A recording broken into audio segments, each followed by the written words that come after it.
Крупнейший коллекционный бот Nakama Card выпустил огромную коллекцию из 450 нереально красивых карточек по вселенной моей Геройской Академии. Множество красочных проработанных карточек уже ждут своих владельцев. Кстати, по словам разрабов, Героика на данный момент самая серьезная и проработанная вселенная, а тут их, поверьте, предостаточно. Это и One Piece, Джоджо, Наруто, Магическая битва, Восхождение в тени и множество других вселенных, которыми ты точно заинтересуешься. Обещали даже, что в скором времени добавят черный клевер. Так что залетай, собирай карточки, сражайся с другими игроками и врывайся в топ лучше. Ссылка будет в описании и закрепленном комментарии.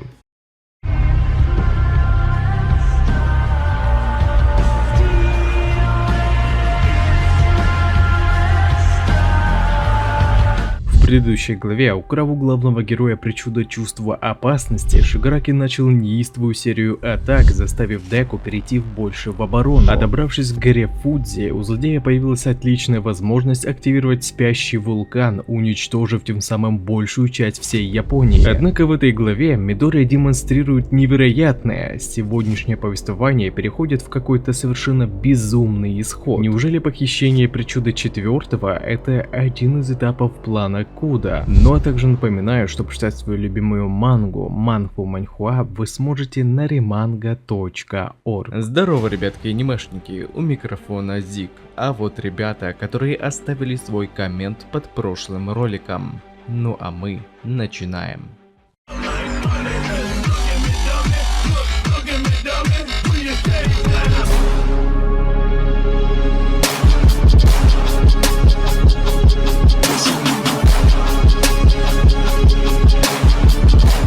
Итак, на свете 412 глава манги моей Геройской Академии. Переводил я ее сам, и так как я не профессионал-любитель, могут быть ошибки. Прочесть вы сможете по ссылке в описании, как только я закончу ее обработку. А если у тебя есть возможность поддержать выпуск глав, тогда буду премного благодарен, и в знак признательности твое имя будет закреплено за главой и показано в ролике, обновляясь каждую неделю. Вот, например, люди, поддержавшие выпуск 412 главы. Оказывается, в прошлой главе, будучи в обороне, Мидори не терял зря времени и накапливал энергию для своей атаки. И те черные хлысты на правой руке нужны были не для сдерживания силы одного за всех, как его компрессионная перчатка, а для того, чтобы как раз таки эту силу применить. Поскольку черные хлысты были наложены не на внешнюю сторону, а изнутри. Воздействуя на свои мышцы под активированной причудой Фадзинь, он растягивал и сокращал свои мышцы для того, чтобы максимально накопить кинетическую энергию для следующей атаки. Перед этим Деку припоминал такие же случаи, когда, используя грубую силу, ему удавалось создавать далекобойные атаки. И в этом случае главному герою нужно было выполнить этот прием на максимум, применяя свою накопленную энергию для того, чтобы сделать огромный выброс давлением ветра, атакуя противника делаверским ударом, нахрен выталкивая его подальше от поверхности земли. Сам же этот прием был больше нацелен не на урон, а на противодействие распаду злодея, который, касаясь земли, мог посылать его на огромные расстояния. Вот только самого Томуру данная атака вовсе не впечатлила, поскольку это никак не помешает ему вернуться и запустить распад вновь, а тем более вновь прикоснуться к протагонисту и забрать остальные его причуды. Но направившись вниз, он заметил, что поднятая от удара пыль не развеялась. Более того, причуда четвертого просто разрывалась от грядущей опасности, и приблизившись достаточно близко, Шигараки тут же атакуют черные хлысты Мидори, которым противник был уже заранее готов. Однако хлысты были лишь отвлекающим маневром, поскольку сразу же после того, как Томура отвлекся на причуду пятого, Деку сразу же наносит оппоненту удар сверху, просто отрывая ему руку. Все это сработало лишь благодаря тому, что главный герой смог создать дымовую завесу и, активировав первую передачу причуды переключения скоростей для того, чтобы воздействовать на свое передвижение. Одновременно с этим провоцируя врага черными хлыстами, постоянно триггеря его чувство опасности, тем самым маскируя основную атаку. Поскольку Мидори прекрасно знал, что причуда четвертого была не идеальна, и пока маскировка была еще активна, ему нужно было накопить кинетическую энергию для следующего удара. Вот только внезапно Эн говорит преемнику, что им нельзя находиться на одном месте, поскольку у противника была причуда поиска. И даже если использовать дымовую завесу, их было все еще видно. После чего Шигараки тут же пронзает Изуку копьями, сказав, что он не только видит его, но и знает точно местоположение и даже даже знает его нынешнюю слабость. Ибо именно сейчас действие причуды второго закончилось, и после многократного использования Деку все же наткнулся на отдачу. И теперь его клеткам критически не хватает кислорода, более того, дышать стало также затруднительно. Шигараки же, благодаря причуде поиска, полностью раскусил ранее сделанные приемы своего оппонента, упоминая про черный хлыст для накопления кинетической энергии, который теперь уже виден на коже руки. К тому же он ментально не перестает давить на Деку, говоря, что если бы он тогда попал по нему, то от такого мощного удара даже ему бы пришлось несладко. Так и еще тяжело, наверное, было параллельно защищать еще и людей с узким мышлением, которые пытаются придумать причины того, чего они не понимают. И ведь для Томура Изуку был таким же, как и они, поскольку, по словам злодея, главный герой ничего не знает о нем, но несмотря на это, Деку все еще пытается вписать его в призму своего понимания, акцентируя внимание на том, что его спасение ему не нужно, ибо того плачущего мальчика давным-давно нет, поскольку, расширяя свой кругозор, тот мальчик смирился и в итоге стал Томурой Шигараки. Все эти слова слышала Шимура, и даже для нее, которая была не готова убивать своего внука, ответ сформировался скорейшим образом, и поэтому она говорит Мидории, что какими бы чистыми не были его помыслы, в мире есть люди, которых никак не спасти. Томура — это главная преграда на пути Изуку становлением героя, так что если ему не удастся преодолеть эту стену, тогда остается только разрушить ее. И Нана Шимура призывает Мидорию накопить как можно больше энергии и уничтожить Томуру одним ударом, чтобы от его тела и следа не осталось. Вот только Деку все еще считал, что это не выход из положения, поскольку он знает, что Шигараки все еще скрывает в своем сердце боль прошлого, прикрыв ее некой пеленой, притворяясь, что он не видит тех, кого он мог спасти. И поэтому Деку ни на секунду не перестанет сражаться, пока не разорвет эту пелену в клочья. И это даже в некоторой степени успокаивает меня, потому что главный герой все еще продолжит противостоять злодею, но Мидория все еще не оставил надежд спасти своего оппонента. А вот только как это будет происходить, пока даже представить не могу. Однако далее в монологе принятия Куда нам немного объясняют, почему главный герой оказался именно таким. Ибо заглянув в прошлое Изуку, второй увидел, что их преемник — это тот человек, который постоянно цепляется за других, даже когда, казалось бы, это был человек, которого он по идее должен был ненавидеть, как, например, с Бакуга в детстве, издевавшимся над ним по разным причинам. Но несмотря на это, Мидория был тем, кто верил, что в глубине души каждого человека были одинаковые сердца. А ведь второй был таким же, он также не мог сидеть сложа руки, зная, что кому-то нужна помощь. И ведь это именно он решил спасти Шигараки, брата все за одного. И после этих мыслей нам внезапно показывают руку героя звезды, которая указывала на дверь платформы внутри одного за всех, где после увиденного Куда решил поставить все на 9-го, говоря, чтобы с этого момента Изуку делал все, что он говорит. И первый шаг — это отпустить причуду одного за всех. Не, ну ребятки, эта глава действительно безумна. Мидория смог эффективно атаковать Томуру, даже когда у второго появилась причуда чувства опасности. Однако конец главы оказался еще более интригующим. Как вообще внутри вместилища одного за всех оказалась причуда героя звезды? Я думал, что Шигараки избавился от нее. Может, это какие-то осколки от причуды, оставшиеся в его теле, пришедшие к Изуку в тот момент, когда он украл причуду четвертого. Ведь звезду увидели и Куда, и образ всемогущего. Неужели это означает, что у Деку появится еще одна причуда в виде нового порядка, даже если это будет хоть маленькая ее часть? И что вообще значит, что Мидории нужно отказаться от одного за всех?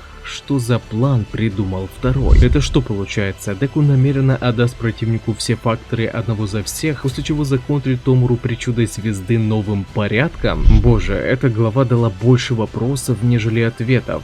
Что ж, тогда будем ожидать следующую главу, походу будет очень горячо. И также не забывайте, что прочитать свою любимую мангу и не только вы сможете на remanga.org. А на этом ролик подходит к концу. Пишите в комментариях, что вам понравилось, а что не понравилось, и несколько комментариев попадут в следующие ролики. Если тебе понравился ролик, тогда лайк и подписка для меня будет лучшей благодарностью, а также не забываем про колокольчик, ведь в последнее время не всем приходит уведомления. Всем спасибо за ваш просмотр, мирного неба вам над головой и всем пока-пока.